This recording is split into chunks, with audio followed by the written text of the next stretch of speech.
नमस्कार, 22 जुलाई 22 खबर इस खास कार्यक्रम में आपका स्वागत है। शुरुआत करते हैं। बीजेपी के राष्ट्रीय अध्यक्ष जेपी नड्डा और सीएम मनोहर लाल ने अंबाला में अटल कैंसर केयर का उद्घाटन किया। देखिए।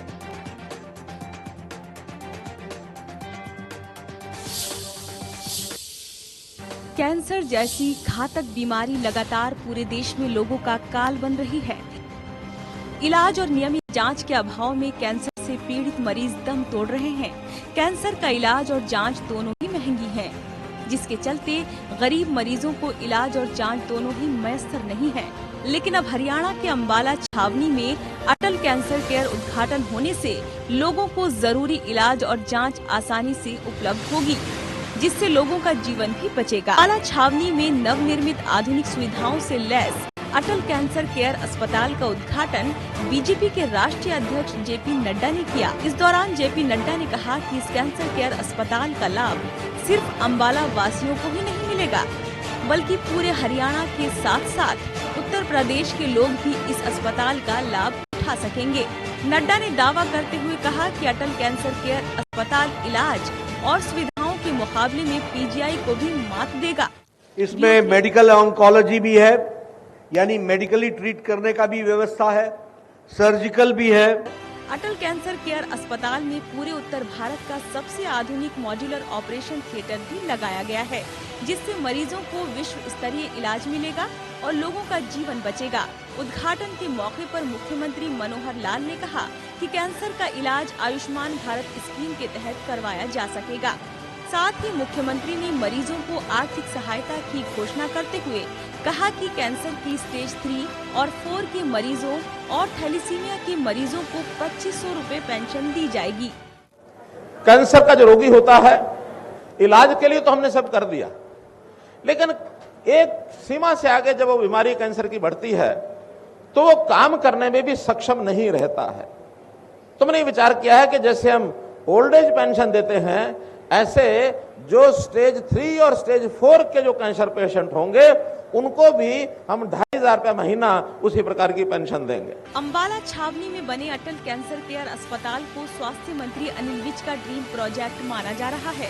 स्वास्थ्य मंत्री अनिल विज ने कहा कि अंबाला छावनी में 72 करोड़ की लागत से बने अटल कैंसर केयर केंद्र का राष्ट्रीय अध्यक्ष जेपी नड्डा ने उद्घाटन कर जनता को बड़ी सौगात दी है। केंद्र और प्रदेश सरकार मिलकर जनता के कल्याण के लिए हर जरूरी कदम उठा रही है। मूलभूत सुविधाएं हों या फिर विश्व स्तरीय इलाज, सभी के लिए प्रदेश सरकार सरकारी तंत्र को मजबूत करने में जुटी है। अंबाला से अमन कपूर की report, India news Haryana. Palwal में हरियाणा कांग्रेस के अध्यक्ष उदयभान ने कहा कि 200 एकड़ जमीन से मेरा कोई लेना देना नहीं है। उन पर जो आरोप लगाया है वो बेबुनियाद है।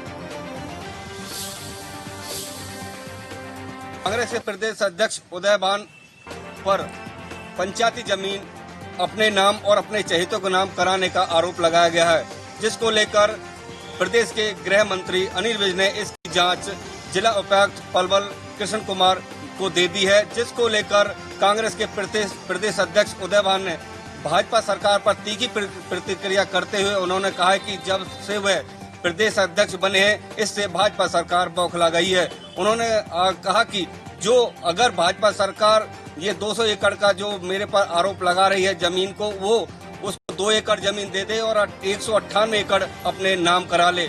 उन्होंने कहा कि उनको बदनाम किया जा रहा है और साजिश के तहत जो भाजपा के नेता है, स्थानीय नेता हैं, वो उनको बदनाम करने की कोशिश कर रहे हैं। उन्होंने कहा कि मेरा इस जमीन से कोई लेना देना नहीं। अगर ये जमीन मेरे खिलाफ मेरे चहेतों के नाम या मेरे नाम है तो सरकार 7 से 8 साल पहले कहां सोई हुई थी? पहले इस पर सरकार ने कोई कदम क्यों नहीं उठाया? उनके प्रदेश अध्यक्ष बनने के बाद ये उनको बदनाम करने की जो साजिश रची जा रही है, इससे वो का कद और उनके जो पार्टी है ये बदनाम नहीं होगी। वो सरकार पूरी तरह से जांच कराए। उन्होंने कहा कि जिन लोगों ने उन पर आरोप लगाया उनके खिलाफ वो मानहानि का केस जल्द ही दायर करेंगे। पलवल से ऋषि भारद्वाज, इंडिया न्यूज। वहीं रेवाड़ी में नगर परिषद सभागार में साधारण सभा की बैठक हुई, जिसमें एजेंडे के सभी 18 बिंदुओं पर जनहित के प्रस्ताव ध्वनिमत से पारित हो गए।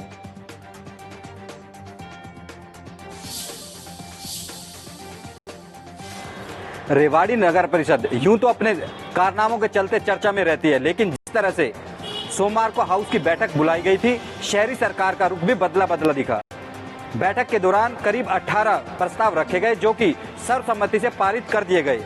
अब सवाल है कि आखिर जिस तरह से प्रस्ताव पारित किए गए हैं, क्या इन पर काम हो पाएगा? नगर परिषद में सोमवार को जिस तरह से सीवर, स्ट्रीट लाइट, यातायात की व्यवस्था को लेकर प्रस्ताव रखे गए, कहीं न कहीं शहर की यातायात सुधारने के भी प्रयास होते हुए दिखे। ऐसे में अब सवाल है किस तरह से इन प्रस्ताव पर आगे बढ़ाया जाएगा। जिस तरह से लगातार शहर के पार्षदों की ओर से नगर परिषद में भ्रष्टाचार का मुद्दा उठाया जा रहा था, सोमवार को उनका रुख भी बदला हुआ दिखाई दिया। एक तरह से सभी पार्षदों ने मिलकर शहर के विकास कार्यों के लिए रूपरेखा तैयार की और सभी प्रस्ताव को पारित किया। अब आने वाले समय में देखना होगा कि जिस तरह से लगातार हाउस गठन के 14 महीने के बाद भी विकास कार्य सिरे नहीं चढ़ पा रहे थे, आने वाले समय में ये सभी विकास कार्य क्या सिरे चढ़ पाएंगे, शहर के लोगों को कोई राहत मिल पाएगी, यह आने वाले समय में देखना होगा। रेवाड़ी से अमित विश्वकर्मा, इंडिया न्यूज हरियाणा। चलिए आगे बढ़ते हैं। जींद में राज्य चुनाव आयुक्त धनपत सिंह जींद पहुंचे, जहां उन्होंने पंचायत और निकाय चुनाव की तैयारियों को लेकर जिला प्रशासन के अधिकारियों के साथ बैठक की। जींद राज्य चुनाव आयुक्त धनपत सिंह ने सोमवार को जींद पहुंचे और पंचायत व निकाय चुनाव की तैयारियों को लेकर जिला परिषद अधिकारियों के साथ बैठक की। उसके बाद पत्रकार से बातचीत करते हुए राज्य चुनाव आयुक्त ने कहा कि पंचायत चुनाव के लिए 5 मई को अदालत की रोक हट चुकी है। प्रदेश सरकार की तरफ से चुनाव के संबंध का जो पत्र का इंतजार था, पत्र मिलते ही चुनाव की प्रक्रिया शुरू कर दी जाएगी। चुनाव आयुक्त धनपत सिंह ने कहा कि वोटर लिस्ट अपडेट करने के लिए 45 से 60 दिन लगते हैं, जब उसके बाद एक चरण में चुनाव के लिए 25 से 26 दिन का समय लगता है। ऐसे में पंचायत की पूरी चुनाव की प्रक्रिया 3 माह में समय लगेगा। जिनसे India news Haryana Rohtas report.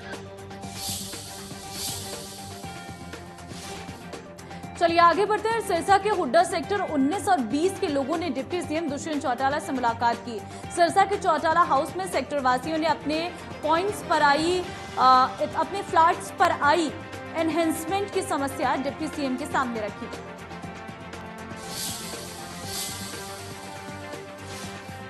Sirsa के हुड्डा सेक्टर 20 पार्ट 3 और सेक्टर 19 के लोगों को पिछले काफी दिनों से हैरासमेंट की समस्या आ रही थी, जिसकी समस्या के समाधान को लेकर आज कुछ लोगों ने हरियाणा के डिप्टी सीएम दुष्यंत चौटाला से उनके निवास पर मुलाकात की और हैरासमेंट पर समाधान के लिए चर्चा भी की।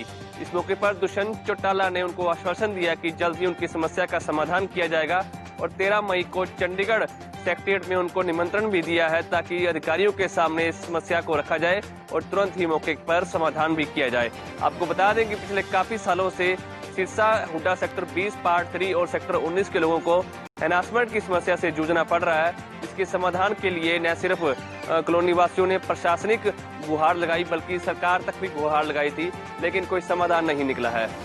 डिप्टी सीएम दुष्यंत चौटाला के आश्वासन के बाद कॉलोनी वासी उत्साहित दिखाई दे रहे हैं। उनका कहना है कि दुष्यंत चौटाला के प्रयास के बाद उनकी समस्या का समाधान जरूर होगा, जिससे वे राहत महसूस कर रहे हैं। सिरसा से विजय कुमार, इंडिया न्यूज हरियाणा। आगे बढ़ते आम आदमी पार्टी के प्रदेश प्रभारी सुशील गुप्ता यमुनानगर पहुंचे, जहां उन्होंने कुरुक्षेत्र में 29 मई को होने वाली रैली को लेकर न्योता दिया।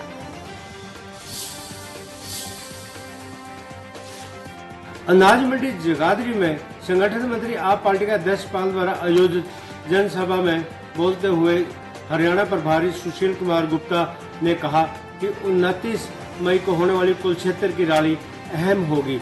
अब बदलेगा हरियाणा। इसको लेकर के आप पार्टी में 2 लाख से ज्यादा ज्वाइनिंग कर चुके हैं। विभिन्न दलों के लोग, नेता हैं, वर्कर हैं, आप पार्टी को ज्वाइन कर रहे हैं। उन्होंने कहा कि आप पार्टी की जो नीतियां हैं, अरविंद केजरीवाल की नीति है, लोगों को भा रही हैं। 29 तारीख को अरविंद केजरीवाल बताएंगे कि किस तरह से स्कूलों में जो है शिक्षा मुफ्त दी जाएगी, किस तरह चिकित्सा मुफ्त दी जाएगी, किस तरह से जो बच्चों का स्टैंडर्ड है वो सुधरेगा, बिजली कैसे सुधरेगी, महिलाओं को 1000 रुपये का पेंशन कैसे दी जाएगी। इस तरह की कई तरह की बातें जो अरविंद केजरीवाल हरियाणा की जनता से करेंगे। उन्होंने कहा कि जो लाइन ऑर्डर का मुद्दा है उसके ऊपर जो है अनिल विज बिल्कुल नहीं बोलते के मामले में उन्होंने दिल्ली पुलिस व हरियाणा पुलिस को आड़े हाथों लिया। यमुनानगर से देवीदास शारदा, इंडिया न्यूज हरियाणा। और भिवानी में नगर परिषद में भ्रष्टाचार को लेकर जनसंघर्ष समिति ने अनिश्चितकालीन धरना शुरू कर दिया। आप नेता अशोक तंवर ने धरना स्थल पर पहुंचकर अपना प्रदर्शन किया।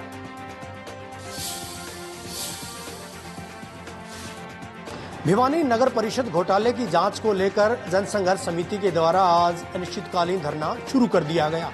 इस धरने पर आम आदमी पार्टी के नेता एवं कांग्रेस के पूर्व प्रदेश अध्यक्ष अशोक तंवर भी पहुंचे। अशोक तंवर ने कहा कि न केवल भिवानी बल्कि प्रदेश के दूसरे जिलों में भी इसी तरह से नगर निगमों में घोटाले हुए हैं, सरकार इन पर कड़ी कार्रवाई करे। उन्होंने कहा कि जिस तरह से लगातार घोटालों को अंजाम दिया जा रहा है व लोगों को बचाया जा रहा है, ऐसे में आम आदमी पार्टी दूसरे संगठनों के साथ चुप नहीं बैठेगी और इस मामले को लेकर बड़ा आंदोलन खड़ा किया जाएगा। बहरहाल आज अनिश्चितकालीन धरना जनसंघर्ष समिति के द्वारा दिया गया था। आम आदमी पार्टी के द्वारा इसका समर्थन किया गया और चेतावनी भी दी गई है कि आरोपियों को गिरफ्तार करने के बाद न केवल रिकवरी की जानी चाहिए बल्कि प्रदेश के दूसरे जिलों में भी इस तरह के घोटालों की जांच की जानी चाहिए। वीडियो जर्नलिस्ट सुमित अवस्थी के साथ रवि जांगड़ा, इंडिया न्यूज, हरियाणा।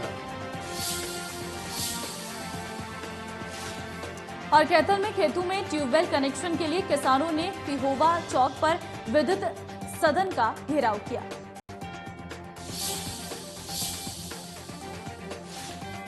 खेतों और ट्यूबवेल कनेक्शन को लेकर कैथल में भारी संख्या में किसान इकट्ठे हुए। जवाहरलाल पार्क में किसान इकट्ठे हुए और बिजली बोर्ड जो कि पेवा चौक के नज़दीक है वहां पर एससी के जो कार्यालय है उसका घेराव आज किया गया। काफ़ी संख्या में किसान वहां पर पहुंचे और पुलिस के साथ किसानों की हाथापाई भी हुई। साथ में जो बिजली बोर्ड का जो दरवाज़ा है वो भी तोड़ा गया और किसानों में काफ़ी आक्रोश दिखाई दिया, क्योंकि 2019 से लेकर अभी तक किसानों के कोई भी जो बिजली कनेक्शन अभी तक नहीं दिए गए हैं, क्योंकि 3 साल का समय सरकार किसानों का और सरकार का बीत चुका है। अभी तक जो किसान है जो बिजली कनेक्शन के लिए जिन्होंने फार्म अप्लाई किए थे, कनेक्शन अप्लाई किए थे, उनका कनेक्शन अभी तक नहीं हो पाया, जिसको लेकर काफ़ी दिक्कतों का सामना किसानों को करना पड़ता है। इसी को लेकर आज कैथल जिला उपायुक्त को ज्ञापन देने के लिए किसान मंडली एक यहाँ कैथल में पहुंची और बड़ा प्रदर्शन करते हुए पेवा चौक पर जाम लगाया और बड़ा प्रदर्शन किया और सरकार को चेतावनी दे डाली कि अगर जो बिजली के कनेक्शन जल्द किसानों को नहीं दिए गए तो 17 मई से बिजली बोर्ड के कार्यालय के बाहर धरना शुरू कर दिया जाएगा और अनिश्चितकालीन ये धरना जारी रहेगा। अब देखना ये होगा कि क्या किसानों की जो मांगे हैं बिजली कनेक्शन को लेकर, ट्यूबवेल को लेकर, क्या सरकार या जिला प्रशासन इन मांगों को पूरी करता है या फिर ऐसे ही जो किसानों का धरना जो 17 मई को लगना है वो ऐसे ही जारी रहेगा। कैथल कैमरामैन संदीप डुल के साथ मनोज मलिक, इंडिया न्यूज, हरियाणा। और फतेहाबाद के गाड़ी संचालकों ने जुगाड़ वाहन पर लगाम लगाने की मांग को लेकर लघु सचिवालय के बाहर विरोध प्रदर्शन किया।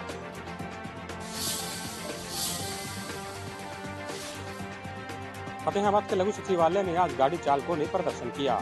इन गाड़ी चालकों का कहना था कि फतेहाबाद और आसपास के इलाकों में जुगाड़ के तौर पर वाहन चलाए जा रहे हैं। मोटरसाइकिल के पीछे रेहड़ी को बांधकर वाहन चलाए जा रहे हैं, जिसके कारण उनका रोजगार प्रभावित हो रहा है और ये जुगाड़ वाहन बिल्कुल अवैध तरीके से चल रहे हैं, लेकिन प्रशासन कोई कार्रवाई नहीं कर रहा। आज फतेहाबाद, जाखल, टोहाना, रतिया के गाड़ी संचालक लघु सचिवालय पहुंचे थे और इनके द्वारा प्रदर्शन करने के बाद जिला प्रशासन को ज्ञापन भी सौंपा गया। इन गाड़ी चालकों का कहना था कि उनके द्वारा सरकार की तरफ से लिया जाने वाला हर टैक्स भरा जाता है, लेकिन फिर भी उनके चालान काट दिए जाते हैं, लेकिन ये जुगाड़ वाहन को प्रशासन नहीं रोक पा रहा। इसके चलते उनकी रोजी रोटी प्रभावित हो रही है और वह आर्थिक तंगी से जूझ रहे हैं। गाड़ी चालकों ने चेतावनी दी है कि अगर प्रशासन ने इसको लेकर कोई सख्त कार्रवाई नहीं की तो हरियाणा और पंजाब दोनों राज्यों में एक बड़ा आंदोलन गाड़ी चालक छेड़ेंगे। फतेहाबाद से इंडिया न्यूज हरियाणा के लिए जितेंद्र मंगाल। झज्जर के बादली में पूर्व सरपंच अमित छानपाड़िया के घर के सामने बदमाश भेजकर फायरिंग करवाने का मामला सामने आया है। सरपंच अमित के घर कल रात हुई वहीं फायरिंग को लेकर पुलिस ने तीनों अपराधियों को पकड़ लिया है और आज कोर्ट में पेश किया गया। उसके बाद रिमांड पर लिया गया। एएसपी अमित पुलिसवर्धन ने जानकारी देते हुए बताया कि तीनों अपराधियों को पकड़ लिया गया, जिसमें 2 नाबालिग हैं और एक बादली का रहने वाला है। रिमांड पर लेकर पुलिस इनसे वारदात में प्रयोग की गई मोटरसाइकिल, हथियार और मोबाइल भी बरामद करेगी और पुलिस का कहना है कि इनसे और भी वारदातों का खुलासा हो सकता है। इंडिया न्यूज के लिए झज्जर से जगदीप राजा।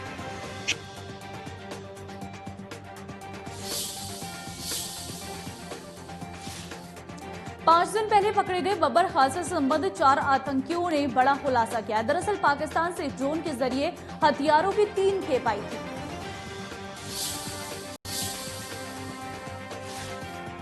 बब्बर खालसा से संबंधित 4 आतंकियों को करनाल पुलिस ने पकड़ा था। अब इस मामले को 5 दिन हो चुके हैं और इस मामले में अब एक बड़ा खुलासा जो है वो पुलिस द्वारा किया गया है। जिस तरह से 4 राज्यों की पुलिस और केंद्रीय जांच एजेंसियां इन आतंकियों की जांच कर रही है, उसके बाद इन आतंकियों से ये खुलासा हुआ है कि पाकिस्तान से हथियार और बारूद की 3 खेप भेजी गई थी। ऐसे में पाकिस्तान से ड्रोन के जरिए करीब 13 आईईडी बम और 14 हैंड ग्रेनेड भेजे गए थे। अभी तक पुलिस जो है इन आतंकियों और उनके संबंधियों से करीब 3 आईईडी बम और 4 हैंड ग्रेनेड बरामद कर चुकी है। ऐसे में अभी एक बड़ी मात्रा है जो हथियारों और बारूद की अभी इसको रिकवर किया जाना बाकी है। ऐसे में पुलिस जो है और इसके अलावा जो जांच एजेंसियां हैं वो लगातार पंजाब, महाराष्ट्र, आंध्र प्रदेश, तेलंगाना में लगातार छापेमारी कर रही है, क्योंकि जहां पर इस बारूद और हथियारों की सप्लाई की गई थी उन लोगों से जल्द इसे रिकवर किया जा सके। करनाल से महेंद्र सिंह, इंडिया न्यूज हरियाणा। चरखी दादरी में सीएम फ्लाइंग और वन विभाग की संयुक्त टीम ने छापेमारी करते हुए हरी लकड़ियों के अवैध कारोबार पर शिकंजा कसा है। राजस्थान से चोरी छिपे लाई जा रही लकड़ी के मामले में आज गुप्तचर विभाग, सीएम फ्लाइंग व वन विभाग के द्वारा चरखी दादरी में कड़ी कार्रवाई अमल में लाई गई। दर्जनों वाहनों को कब्जे में लिया गया। इन वाहनों में हरी लकड़ियां थी। दरअसल राजस्थान से हरी लकड़ी लाकर हरियाणा में औने पौने दामों पर बेची जा रही थी और ये गोधंधा पिछले कई दिनों से चल रहा था। इस बात की शिकायत सीएम फ्लाइंग, गुप्तचर विभाग व वन विभाग की टीम को लगी तो आज संयुक्त रूप से छापेमार कार्रवाई की गई। जीएसटी की जहां पर चोरी की जा रही थी, इसके अलावा और भी कई तरह की चोरियों को अंजाम दिया जा रहा था। कायदे से हरियाणा में हरी लकड़ी काटकर बेचना निषिद्ध है, लेकिन जिस तरह से इस गौरव धंधे को अंजाम दिया जा रहा था उसके बाद से न केवल सीआईडी विभाग सतर्क था बल्कि वन विभाग व गुप्तचर विभाग के द्वारा कड़ी कार्रवाई अमल में लाई गई। आरोपियों को पकड़ा गया है, कब्जे से लकड़ी भी बरामद की गई है, जांच की जा रही है और आखिर सीएम फ्लाइंग की जांच कहां तक पहुंची है वक्त बताएगा। लेकिन इतना जरूर है कि राजस्थान से अरसे से हरी लकड़ी लाकर बेची जा रही थी और उस बात का खुलासा अब हुआ है। चरखी दादरी से सहयोगी लहरी व वीडियो जर्नलिस्ट सुमित अवस्थी के साथ रवि जांगड़ा, इंडिया न्यूज हरियाणा।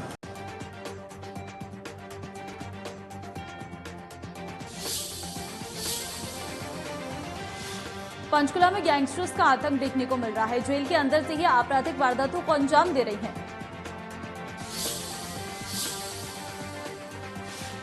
मुंबई और पंजाब के बाद अब हरियाणा के अंदर भी गैंगस्टर्स ने बिजनेसमैन परिवारों को परेशान करना शुरू कर दिया है। अब अलग अलग इंटरनेशनल नंबरों से कॉल करके इन परिवारों से रुपए वसूलने की बातें जा रही हैं। जी हां, ताजा मामला हरियाणा के पंचकुला में सामने आया है, जहां कुख्यात गैंगस्टर लॉरेंस बिश्नोई की ओर से कॉल किया गया है।